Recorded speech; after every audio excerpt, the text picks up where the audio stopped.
Sveicināti! Tiekamies sarunu ciklā Tuvāk. Tuvāk ne tikai ticības tēmām, Bībeles patiesībām, bet arī cilvēkiem. Tuvāk tiem, kas ir mums līdzās.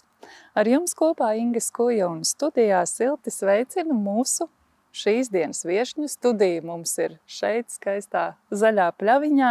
Latvijas Evaņģēliskās Luteriskās baznīcas dubultu draudzes locekli un aktīvu kalpotāju Līgu Taukuli. Sveicināta! Sveiki! Kad gatavojos šim raidījumam, uzrakstīju vārdus viņa ir. Un kamēr gaidīju, ko kādi tavi mīļie teiktu par tevi, es uzrakstīju šādi. Viņa ir enerģiska, neatlaidīga, pacietīga, patstāvīga un mērķtiecīga. Un interesanti, kad saņēmu kādu atbildi par tevi, tur arī parādījās tieši šie vārdi. Es tagad lasu. Līgai vienmēr ir bijuši lieli mērķi, un sasniedzot vienu, viņas plānos ir jauni plāni. Viņa vienmēr cenšas sasniegt izvirzītos mērķus un nepadodas grūtību priekšā. Īpašs atbalsts Līgas mērķu sasniegšanā ir cilvēki, kas viņai ir līdzās ikdienā. Viņas draugi, dubultu draudze, klases biedri, kas ne tikai palīdz sasniegt mērķus, bet arī dod idejas jauniem piedzīvojumiem un palīdz tos īstenot. Līgai patīk piedzīvojumi, jo ja rīt piedāvāsiet lidot, tad Līga pajautās, vai varam to darīt tūlīt. Visvairāk Līgu raksturo tādas īpašības kā mērķtiecība, neatlaidība, komunikācijas spējas. Un pateicoties savai uzņēmībai un pacietībai, viņa spēja veiksmīgi tikt galā ar dažādiem izaicinājumiem. Viņa ir zinātkāra, enerģiska un atvērta jaunai pieredzei. Viņa ir cilvēks, uz kuru var paļauties. Viņai izdodas pulcēt ap sevi atsaucīgus, labestīgus un darbīgus cilvēkus. Mācoties sociālās integrācijas koledžā, Līga savu piepildījumu atradusi dubultu draudzē, kurai šodien ir vissvarīgākā vieta Līgas dzīvē un sirdī. Tāds raksturojums par tevi. Vai tu vari iedomāties, kas to ir rakstījis? Nav ne mazākās jausmas, tas būtu mans jautājums pie tevis droši vien atpakaļ. Nav. Pilnīgi Nav nekādas jausmas. Nav. Bet tu sadzirdēji, vai ne, ka tie vārdi, ko es teicu, enerģiski, neatlaidīgi, pacietīgi, patstāvīgi un mērķtiecīgi, tie visi bija arī tajā tālāk rakstītajā, lasītajā. Jā. Tā ir, es tad paturpināšu ar vēl vienu teikumu, kuru es apzināti izlaidu, lai nebūtu priekšā teikšanas. Mums katram savs bērns ir pats labākais un mīlētākais. Jā, es sapratu. Tagad es sapratu. Es pat mammai netiku teikusi, ka es nāku uz ierakstu, bet... Jā, tas tev ir sveiciens no tavas mammas. Jā, tā arī ir. Jā, kura no šīm īpašībām tev pašai šķiet, ka tev piemīt visvairāk un arī ir visnepieciešamākā tavai dzīvei? Ja man ir jāizceļ viena, Tāda varbūt galvenā. Varbūt viena, divas, bet kas būtu tas virzītājs spēks, tavuprāt?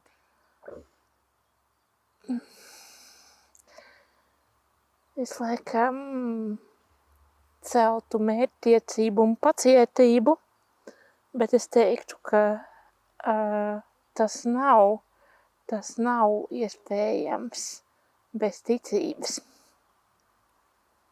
Es celtu mērķtiecību un pacietību, bet tas nav iespējams bez ticības, jo es bieži savā dzīvē kā tādu nosacītu moto lietoju apustuļa Pāvila teiktos vārdus vēstulē korintiešiem, vai pareizāk sakot, Dievu sacītos vārdus apustulim Pāvilam. Proti tad, kad Pāvils saka, man ir dots dzelonis miesā, lai tas man sistu, un es 3 reizes to kungu esmu lūdzis, lai tas no manis atkāptos. Bet viņš man ir sacījis, tev pietiek ar manu žēlastību, jo mans spēks tavā nespēkā varens parādās. Es to viņa spēku savā nespēkā, savā ikdienā savās kaut kādās ikdienas rūpēs, gaitēs, kalpošanā, un ne tikai kalpošanā, arī tādā praktiskā ikdienas dzīvē, tu to klātbūtni jūti tik ļoti, ka, bez tā vienkārši nebūtu iespējams. Jā, un zini, man vēl šajā raksturojumā aizrāva viens teikums, ka tev patīk piedzīvojumi. To nu gan es nezināju. Un vēl tā, jā, kad, ja teiks, lidosim rīt, kāpēc ne tūlīt, kas ir tas piedzīvojums, tā piedzīvojuma garša, kur tev patīk būt un ko piedzīvot? Atkal nav viena tāda liela raksturojoša lieluma, bet es tiešām cenšos būt atvērta tām iespējām, ko dzīvu un ko Dievs pieved tiem cilvēkiem, kas ir līdzās. Milzīgs atbalsts tam ir draudze. Un vienkārši, protams, ka no manis tas prasa gan fiziski, gan emocionāli vairāk,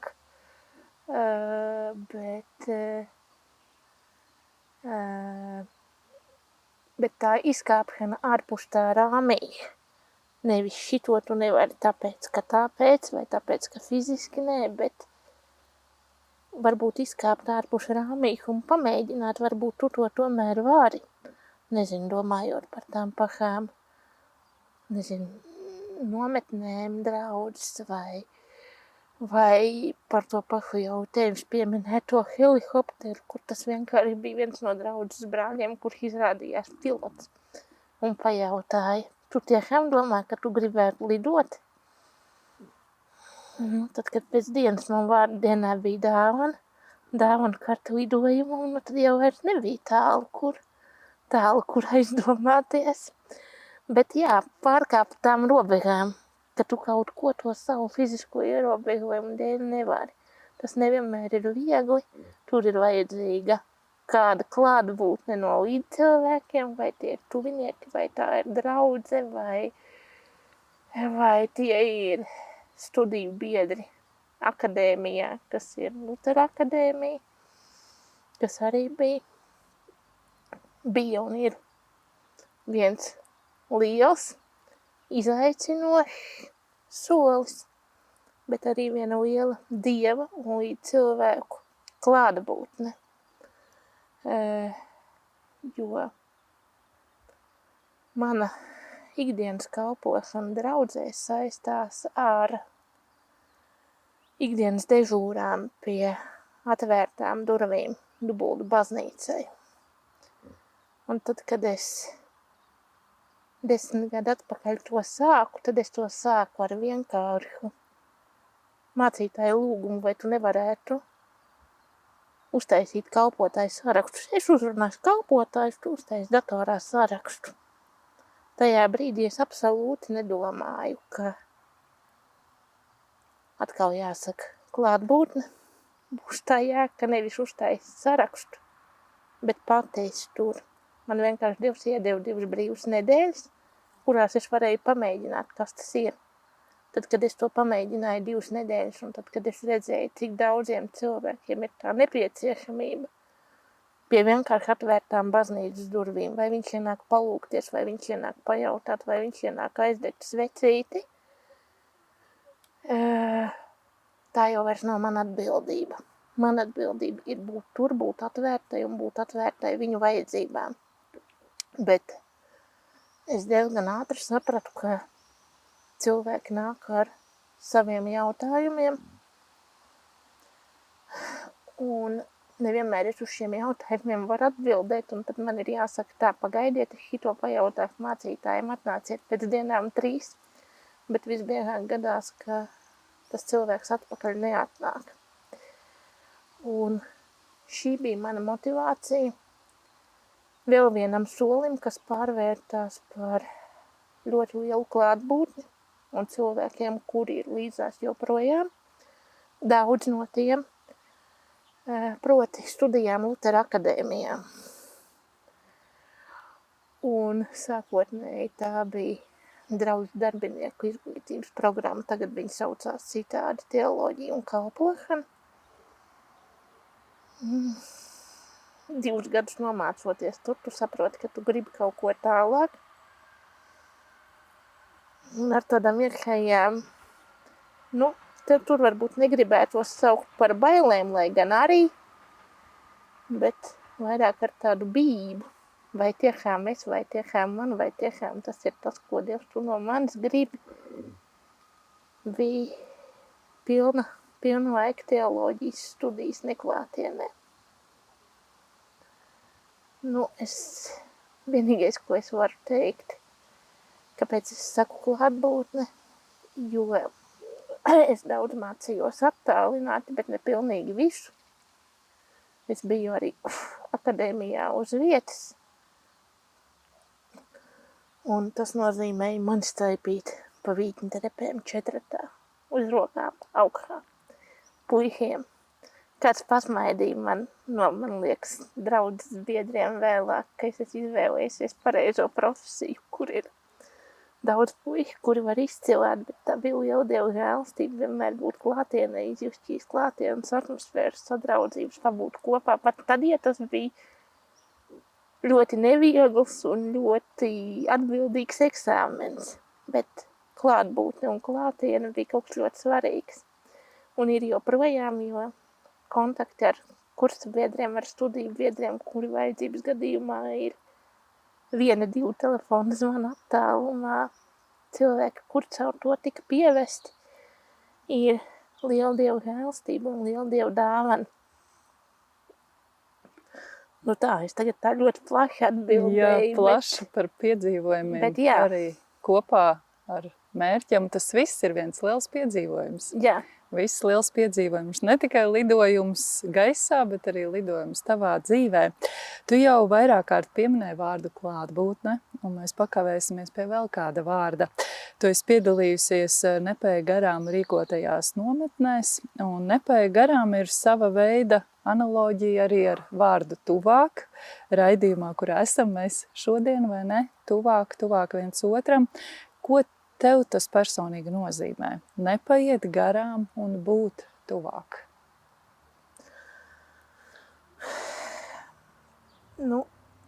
Te laikam jāsaka, ka visprecīzāk būtu tas, es atkal griezīšos atpakaļ pie savas kalpošanas. Un nav jau tā, ka tas vienmēr ir fiziski ļoti viegli ikdienā tikt katru dienu līdz baznīcai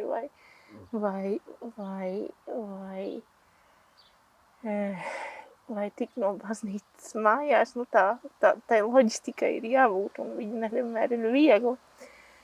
Bet arī tur Dievs nepārbauda pār spēkiem, un viņš pieved cilvēkus, kuri var būt klātesoši. Un par to tuvāk domājot, tad tiek ar to ikdienas kalpošanu saistot jāsaka, ka, kā jau es teicu, tas, ka tu redzi, ka tiem cilvēkiem to vajag, ka nevis tu atvēr durvis un tu visu dienu tur esi viens pats, bet tev pamatā visu laiku ir cilvēki, katrs ar savām vajadzībām. Un neskatoties uz tiem saviem fiziskajiem ierobežojumiem, tā ir tā mana iespēja būt tuvāk tiem, kuri vēlas ienākt, būt tuvāk tiem, kuri vēlas, vienkārši palūkties, kā jau sacīja, aizdegt svecīti vai vienkārši pabūt klusumā, būt tuvāk viņu vajadzībām, sauksim to tā, būt tuvāk viņu vajadzībām un caur to rast pašai būt kādam vajadzīgai un caur to rast piepildījumu sev. Te ir jāpiemina, ka gadus 3 atpakaļ, 2 gadu periodā, 2 gadu ciklā, kopā ar Jūrmālas televīzijas komandu veidojām arī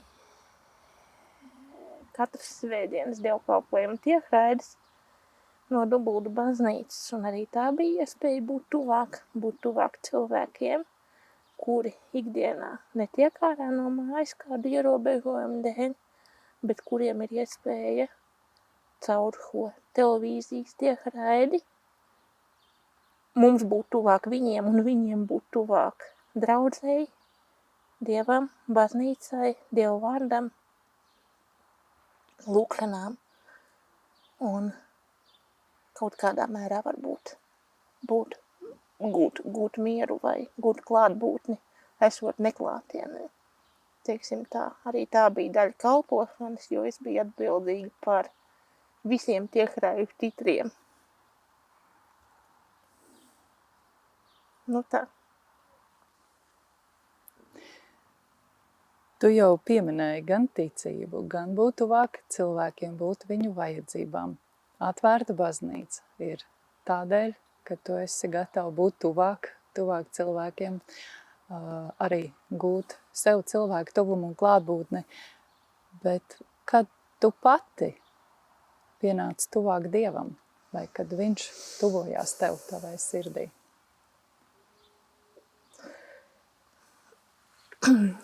Neticami laiks skrien ātri. Kristīties esmu jau bērnībā,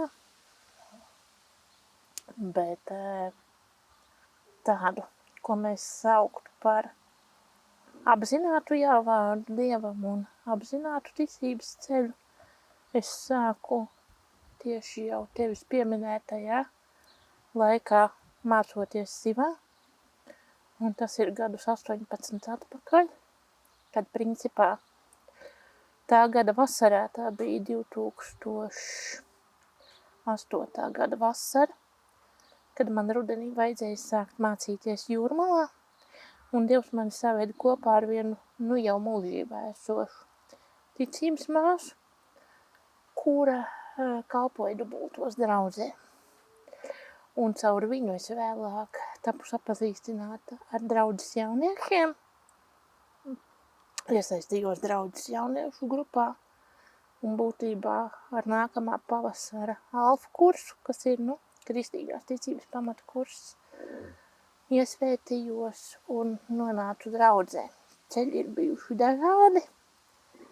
Tajā nozīmē, ka ir bijis kāds laiks, kad aktīvi nav bijusi iespēja būt klātbūtnē draudzē atkal, bet jā, tad pēc tam vēlāk jau pabeidzot vakar vidusskolu un otrais atgriežoties mācīties Jūrmalā, es atkal atnācu atpakaļ draudzē, un pēc tam jau otrais beidzot mācības man bija, kas jau bija augstākā izglītība grāmatvedībā. Man bija skaidrs, ka es gribu palikt pie savas draudzes, es gribu palikt kalpošanā, es neskatoties uz saviem fiziskajiem ierobežojumiem, gribu savu pastāvīgu dzīvi, gribu būt pastāvīga, un jau tie ir 9 gadi ar Dievu žēlstību un mammas un tuvinieku atbalstu. Es esmu pastāvīgi pati savā dzīvoklī ar iespēju ikdienā kalpot draudzē. Nu tā. Jā, pakavēsimies pie šīs kalpošanas draudzē, tad jau izskanēja, ka dubult draudzes durvis ir atvērtas ikvienam apmeklētājam, kurš dodas varbūt pastaigā uz jūru vai ir atbraucis vispār ciemos uz Latviju, uz Jūrmalu, uz dubultiem un arī kā ārzemnieks viesojas jūsu dievnamā. Bet tu esi veikusi tādu kā statistiku, cik cilvēks tu esi sagaidījis šo 10 gadu laikā? Ņemot vērā visus Covid apstākļus un visu pārējo, tie periodi ir bijuši dažādi. Ir bijis tā, ka cilvēku ir mazāk, un ir bijis tā, ka cilvēku ir ļoti, ļoti daudz. Es tev nepasacīšu skaitļos tagad un visu 10 gadu kopīgo statistiku, bet es zinu, ka gadā pirms Covida, vasaras mēnešos, kas ir apmēram kaut kāds maijs, teiksim aprīļa beigas līdz oktobra sākums plus mīnus. Tie bija nepilni 7000 cilvēku. Tikai tajā periodā. Tas bija laiks, kad es to cītīgi rakstīju, šobrīd es vairs nerakstu. Vairs nevar pierakstīt. Šobrīd es vairs nerakstu, bet reizēm ir tā, ka nav svarīgi, cik to cilvēku būs daudz, bet reizēm ir tā, ka ir tā sajūta, ka Dievs tevi tur noliek tajā dienā tā viena konkrētā cilvēka dēļ. Un mums pirms tam runājot, tu prasīji liecību, tu prasīji stāstu par kādu no ienācējiem. Un tad ir interesanti. Tu vari ziemā tādā ļoti pelēkā laikā sēdēt, un tev nav neviena. Un var jau būt, ka tu vari sākt domāt, nu kāda jēga, cik liela tā vajadzība, vai, lai gan es to tā nekad neesmu,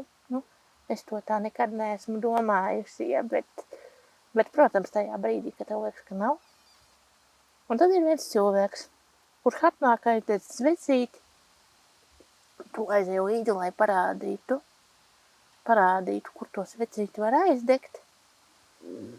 Un uz jautājumu, vai es varu vēl kā palīdzēt, man cilvēks saka, nē, viss ir kārtībā, es tikai ienācu pateikties. Es brīdi atpakaļ biju poliklinikā, kas ir salīdzinoši ļoti netālu no baznīcas. Un ārsts man pateica, ka es esmu pilnībā dziedināta no plaušu vēža. Slavu Dievam. Nu, tad tu saproti, ka tā viena cilvēka dēļ tev ir jēga būt tur, kur tu esi. Tā viena cilvēka dēļ tām durvīm ir vērts būt atvērtām. Tas uzsvars bija uz to, ka nav nozīmes skaitā, ir nozīme tajā, ko Dievs var izdarīt caur atvērtām baznīcas durvīm. Dievs caur manām rokām, ja? Un ja es teiktu laikam tā, ka ja nebūtu šīs manas fiziskās situācijas, tad diez vai Dievs varētu iedot tādu kalpošanu, jo vienkārši būtu 105 citas prioritātes, citas vajadzības, citas lietas, lai tā ikdiena būtu krietni aizņemtāka ar daudz ko citu un stipri tālāk no Dieva, nekā tas ir šobrīd.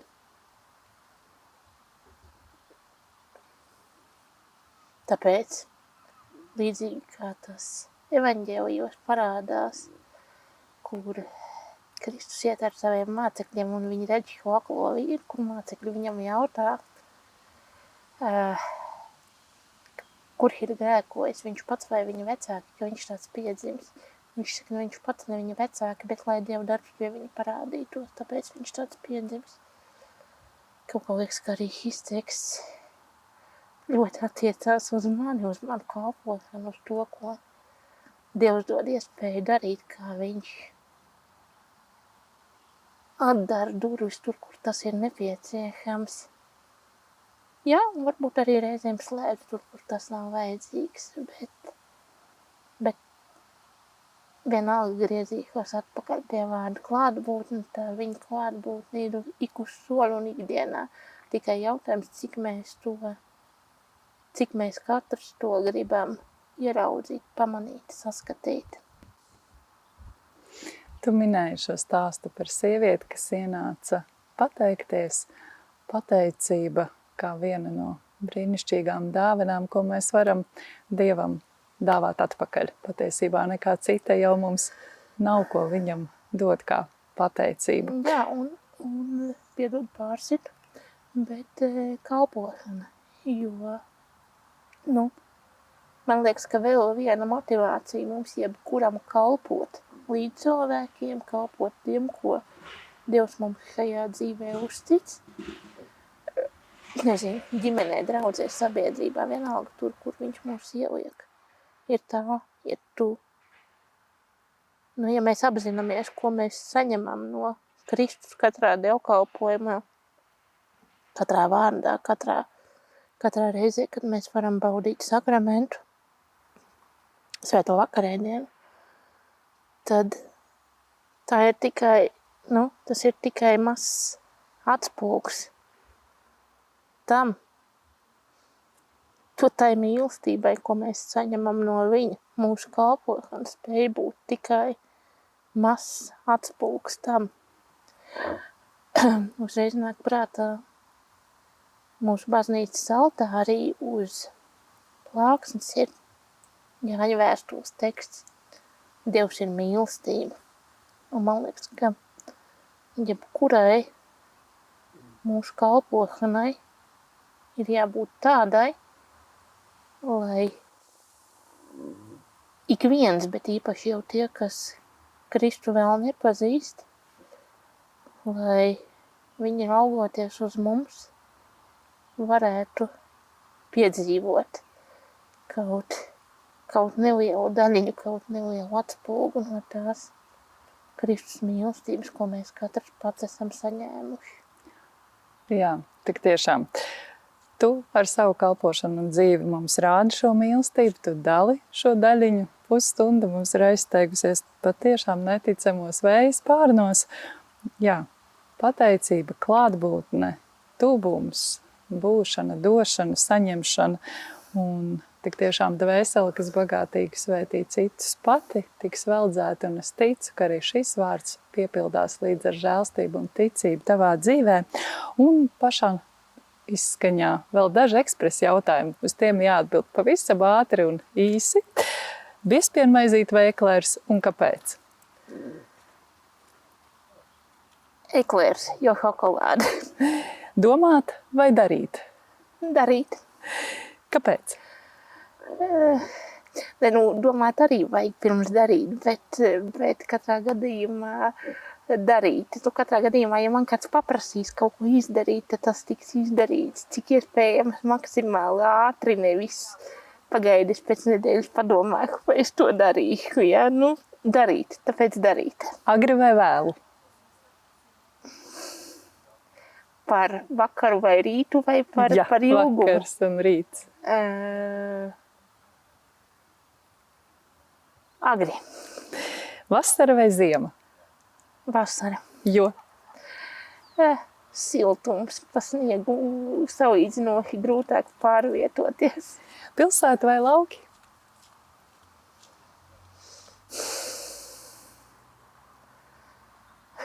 Abi, bet atkarībā no apstākļiem. Šobrīd laikam jau vairāk pierasts pie pilsētas un pie tā, ka pieejamāks un sasniedzamāks, laikam tomēr fiziskajā stāvoklī daudz, kas ir pilsētā, bet ņemot vērā, ka es visu bērnību esmu pavadījis laukos, tad tāpēc es saku abi. 7 reiz mērīt vai 7 reiz griezt?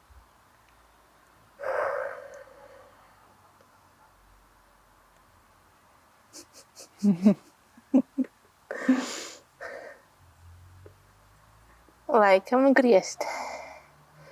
Tajā nozīmē, ka nebaidīties no tieši tas pats, kas bija domāt vai darīt, jā. Nebaidīties darīt, nebaidīties no izaicinājumiem, nebaidīties no pārbaudījumiem un zināt, ka mēs netiekam pārbaudīti pār spēkiem. Jā. Nebaidīties arī kļūdīties. Jā. Un atkal kļūdas labot. Jā. Brīnišķīgi. Paldies tev, Līga, par šo laiku. Paldies par šo jauko sarunu. Bija prieks kopā ar tevi būt. Paldies. Paldies arī jums, skatītāji. Ar jums kopā bija Inga Skuja un Līga Taukule. Tiekamies citā reizē. Paliekam tuvu.